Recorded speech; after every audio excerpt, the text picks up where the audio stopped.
Today, I want to talk about what I think is the biggest lie being propagated by Rust console players. It's a lie that a lot of you currently believe in. A lot of you are going to leave this video still believing it. So what is this lie? This lie is that Serial Overdrive has bad aim. No, not really. What this lie is that community servers are what is going to save the game, and that D11 can't host a lot of the servers that people are saying community servers are needed for. For instance, what I'm talking about is solo servers, duo servers, trio servers. I'm talking about gun game servers. I'm talking about build servers. I'm talking about a lot of servers that players desperately need and desperately want. If you ask a lot of Rust console players what the biggest issue with this game right now is, it's not the bugs, it's not the lag, it's not the FPS drops. What it is the Zerg. This is what a lot of people will tell you. And they'll say that there's no way that D11 can fix this, but there is. Not community servers, but modded servers. This is something that D11 could release, I believe, and this is something that I believe is fully in their power to do. So the reasoning behind solo, trio, duo, whatever servers being community only is because these servers need mods. And D11 and Facepunch, both companies, right, they don't want to pay for mods. They want to just throw servers out there into the world and players have at them. Anything goes, basically. With community servers, that is not the case. You've got a specified mod team that comes on and patrols the servers. They ban players who decide to Zerg up, and they ban players who are generally toxic to those servers. Now, to get mods, you either need a community around the game or community around each server, or you need to pay people. And what D11 doesn't want to do is pay for mods. Fair enough, I'm not going to complain about the fact that they made a lot of money off this game and they're not willing to pay for mods to try and save the game. It is what it is. What I am going to point out, though, is that they could make something that's close to a solo, duo, or trio server. They could make a server that penalizes players for getting together in groups. A lot of you are probably asking, how could D11 do this? Well, here's how you can do it without any mods needed. All you need to do is host a server and disable a few things. First off, what you need to do is disable code locks. The reasoning for this is because if you have a lock, right, like a generic lock, there's only one player that can enter or exit that door unless they make a key. Now, if you give everybody keys to a certain door, what's going to happen inevitably is someone's going to get killed with that key, and now the raiders have access to that door, and they will have access until you change the locks. What this means is if you have a Zerg or 8 players on a team, let's say you've got 8 players on a team. Some of these Zergs are 20, 30, 40, or 50 players, but let's say you've got 8. You've got 8 players. Each of those 8 players has a million different keys for all the different locks to get into a base, right? So if you have 30 doors between the entrance to a base and the TC, it's pretty much impossible to have a Zerg that just has that many keys to begin with. But let's say you do. Let's say you have one key to rule them all, okay? So you've got one key to rule them all. That gets you through all the doors. We're not worrying about multiple keys, and the fact that players' inventories would probably fill up with keys. 8 players with those keys running around in the universe, one of them is eventually going to get killed. They're going to get tracked back to that base, and then the players can use those keys to get right into the base, take over the TC, and bing, bang, boom. They have everything, and that Zerg was just destroyed because they fell victim to a DB.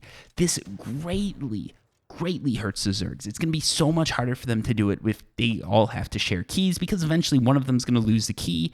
Now there's a hostile player out there. They've got to change the locks. It's a whole hassle. It's a whole headache. They could make it work, but it's going to be a lot harder for them to make a Zerg work. In addition to this, what you can do is you can disable teams. So now what you've got is if someone wants to Zerg up, they've got each Zerg has to have pretty much their own little compound.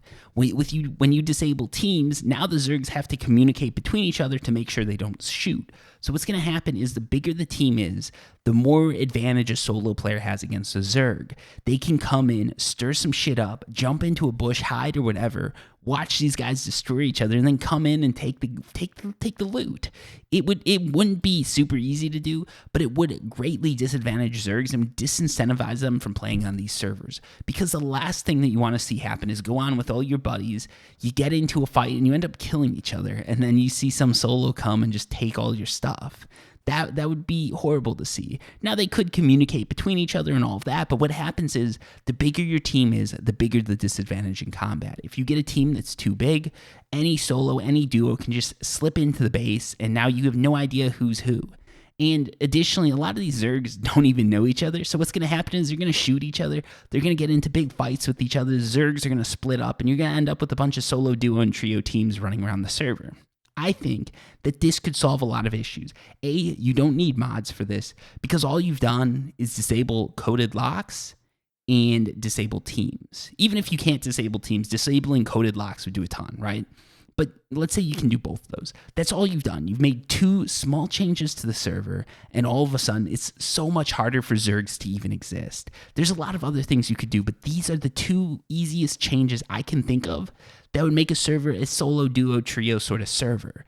Obviously, a duo or trio would still be disadvantaged, but it's a lot less of a disadvantage. If you and your boy are just running around, it's easy enough to just talk on chat and say, hey, I'm right next to you, don't shoot me. Easy. Trio, it gets a little bit harder, but you can still do it. You can say, oh, I'm flanking, 2 of us are going to stay here. You can talk things out. But once you get into too big of a group, everybody's in chat screaming. You don't know who's who. You start gunning people down, and before you know it, you're sitting there dead along with all your teammates, and a solo, duo, or smaller squad has just completely taken the loot. That is my solution to this. And here's the problem I've got with the other solution, which is wait for community servers to come. I don't think the support that is needed is going to be there anymore. When Rust first launched, I had a few people lined up to be mods on a set of servers that I wanted to launch. I wanted to launch solo, duo, and trio servers because there were a lot of you guys coming to my videos. As time has gone on, just those mods have become less and less interested. Right now, my Discord's pretty much vacant, which is cool. I get it. You all have lives. It's actually a good thing that's vacant. I appreciate it. But it's vacant. The people who were signed up to be mods really haven't played the game much, and the interest has just sort of waned on all of this. So what's going to happen if community servers release? I'm probably going to start up one server, and it's going to be more of a free-for-all 2x server, and that's going to be that. While we're talking about 2x and all that servers, again, those would be super easy for D11 to release. It's just a few changes to the code, and now you're mining 2x the resources. A lot of these have even been done in the beta. For instance, a build server. I think they had something similar to that in the beta, and they definitely had a gun game server.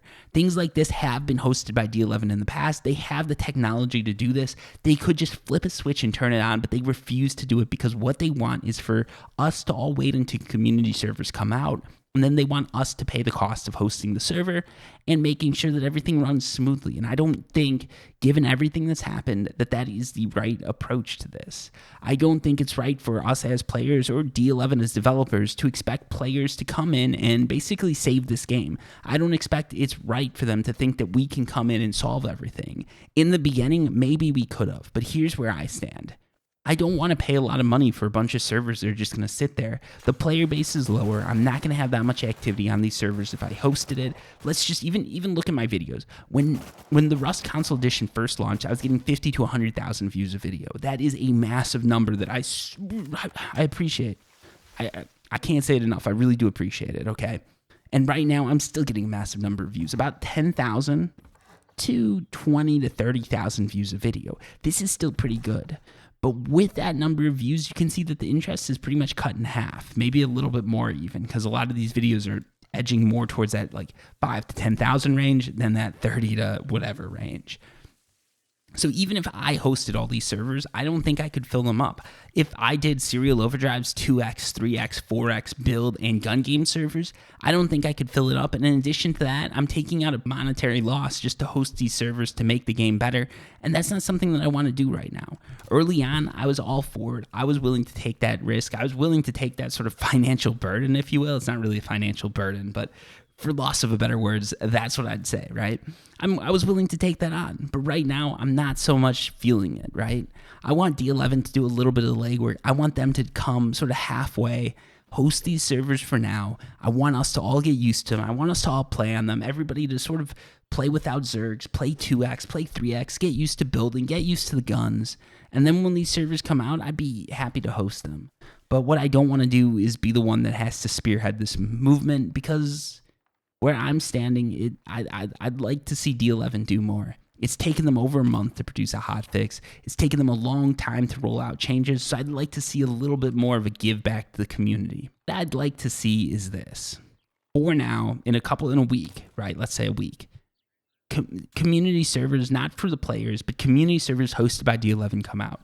They release some gun game servers in every region. They release some build servers in every region. They release a 2x server, maybe a 4x server in every region. In addition to that, what I'd like to see is what I just described, that solo, trio, duo, whatever you want to call it, server, where there's basically keypads, key locks, and teams disabled.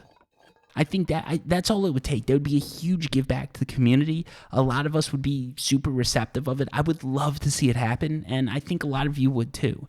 And I think that to say that it's impossible for D11 to solve a lot of these issues is a lie. To say that we need to wait for community servers, to say that this is something that only the players can fix, I think that's a bit of a lie, and that's something that I don't think D11 has told us, but I think a lot of us are telling ourselves. And I think we need to change the narrative. I think we need to address this and bring it forward. Maybe this idea just hasn't been floated past their desk, and hopefully someone can read this and all of a sudden we're going to get what we want. Because at least for me, I think that would go a long way. Anyways, thank you so much for watching this video. I don't want to drag it out, but if you could hit the subscribe button, I'd really appreciate it. When I do videos like this, when I'm a little bit negative and things like that, that's not something that an advertiser wants to be a part of. That's not something that YouTube wants me to do. So there's a lot of negative things happening when I do a video like this, but I think it's something that needs to happen because people need to speak the truth and they need to talk about the things that really will improve a game or the things that are really bothering them. And that's what I'm trying to do here. Anyways, thank you so much for watching. And until next time, peace.